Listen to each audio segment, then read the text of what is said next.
name is Nani Coloretti. I am the Senior Vice President for Financial and Business Strategy at an organization called the Urban Institute. I'm Colt Morrell, the Director of FP&A at the Urban Institute. We recently went through a whole bunch of implementations of new business systems and selecting of a business intelligence tool.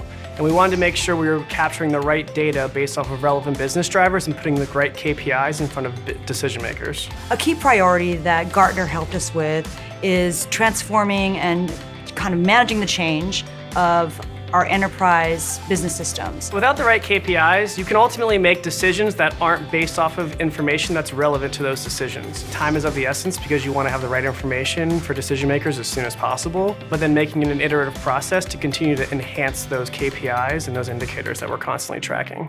In particular, some new KPIs that we were looking at was looking at our opportunity pipeline and understanding how that translates in potential awards and future revenue.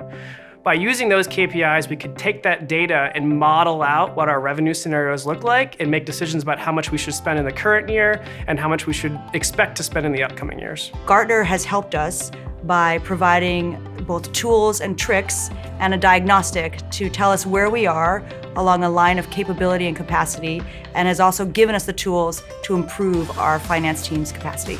I think the real key with Gartner is they build the roadmap for you with the ignition guides and giving you all the templates. And then along the way, you can check back in with their advisors to make sure you're heading the right direction. We basically just reach on out to Gartner and they point us in the right direction, either through experts, the use of experts directly, or through tools that exist on a portal.